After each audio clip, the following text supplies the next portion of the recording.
Bahasa Melayu sebagai bahasa ilmu dan bahasa perpaduan.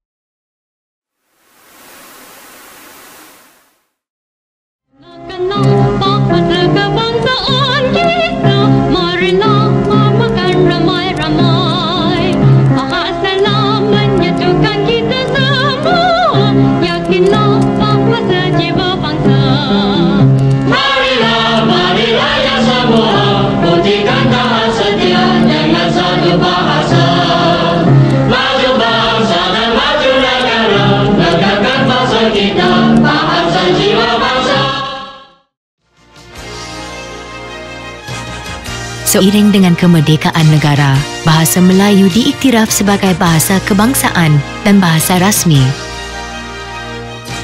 Beberapa langkah dilaksanakan untuk memartabatkan bahasa kebangsaan. Antaranya, termasuklah pengenalan Akta Bahasa Kebangsaan, memperkasakan bahasa Melayu dalam sistem pendidikan, penubuhan UKM sebagai pusat keilmuan, dan peranan DBP sebagai pusat perkembangan bahasa kebangsaan. Akta Bahasa Kebangsaan. Bahasa Melayu merupakan bahasa rasmi yang digunakan sebagai alat untuk memupuk perpaduan kaum. Kedudukan bahasa Melayu dimartabatkan melalui penggubalan undang-undang yang dikenali sebagai Akta Bahasa Kebangsaan. Akta Bahasa Kebangsaan diperkenalkan pada tahun 1967. Akta ini dikenali juga sebagai Akta 32. Akta Bahasa Kebangsaan telah digubal di bawah Perkara 152 Perlembagaan Persekutuan Malaysia. Akta ini mula dikuatkuasakan pada 1 Julai 1971.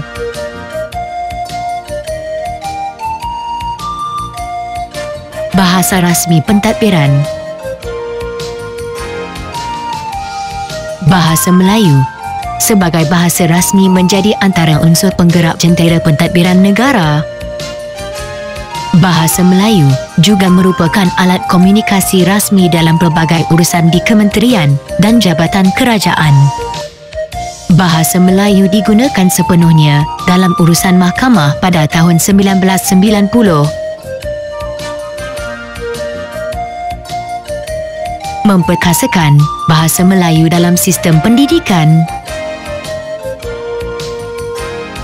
Pembukaan sekolah menengah kebangsaan yang menggunakan bahasa Melayu sebagai bahasa pengantar dipergiat di seluruh negara. Antaranya, Sekolah Alam Shah, Sekolah Seri Puteri dan Kolej Sultan Abdul Halim menggunakan bahasa Melayu sebagai bahasa pengantar. Penggunaan bahasa Melayu sebagai bahasa pengantar dapat memupuk semangat kekitaan dan bersatu dalam kalangan murid. Bilangan guru terlatih bahasa Melayu ditambah di sekolah menengah kebangsaan dan guru khas untuk sekolah menengah jenis kebangsaan. Langkah ini bermatlamat untuk memperkasakan bahasa Melayu sebagai bahasa ilmu dan bahasa perpaduan. Universiti Kebangsaan Malaysia (UKM) sebagai pusat keilmuan bahasa Melayu. Penubuhan UKM merupakan usaha untuk memartabatkan bahasa Melayu sebagai bahasa ilmu. UKM ditubuhkan pada 18 Mei 1970. Universiti ini muncul sebagai pusat pengajian tinggi awam pertama yang berjaya memperkenalkan pengajian pelbagai jurusan dan bidang kursus dalam bahasa Melayu. Penubuhan Institut Bahasa, Kesusasteraan dan Kebudayaan Melayu (IBKKM) pada 1 Disember 1972 menjadikan UKM sebagai pusat penyelidikan dan rujukan dalam bahasa, kesusasteraan dan kebudayaan tamadun Melayu.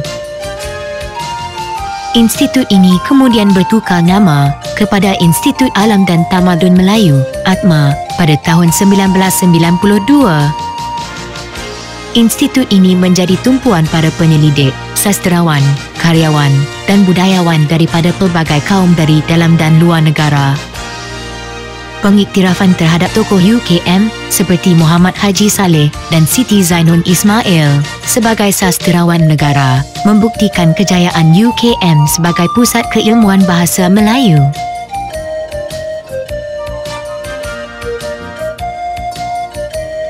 Peranan Dewan Bahasa dan Pustaka (DBP).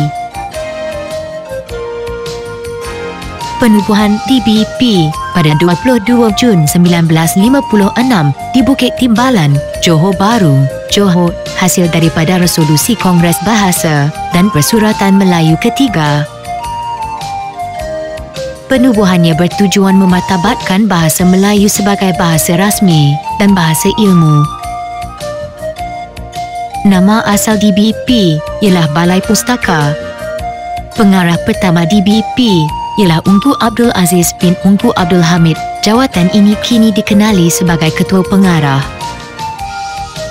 Pembukaan pejabat di wilayah dan cawangan di Pulau Pinang, Johor, Kelantan, Sarawak dan Sabah bertujuan mengembangkan aktiviti bahasa dan sastera sebagai medium untuk memupuk perpaduan. DBP memainkan peranan penting dalam mengembangkan bahasa dan sastera Melayu melalui penerbitan buku dan majalah, risalah, menganjurkan seminar dan bengkel serta pelbagai aktiviti bersempena dengan Minggu dan Bulan Bahasa Kebangsaan. Peranan DBP ini adalah untuk memupuk perpaduan dalam kalangan masyarakat berbilang kaum di negara ini. Slogan bahasa, jiwa bangsa dilancarkan pada tahun 1960 agar dapat mengukuhkan pembinaan masyarakat yang bersatu padu melalui bahasa. Pengenalan Akta Bahasa Kebangsaan, penggunaan bahasa kebangsaan sebagai bahasa rasmi dalam pentadbiran pelaksanaan sistem pendidikan berasaskan bahasa Melayu serta peranan UKM dan DBP sebagai pusat ilmu memastikan kedudukan bahasa Melayu sebagai bahasa perpaduan negara. Pemimpin dan rakyat wajar memainkan peranan bagi memartabatkan bahasa kebangsaan untuk kesejahteraan dan kemakmuran negara kita.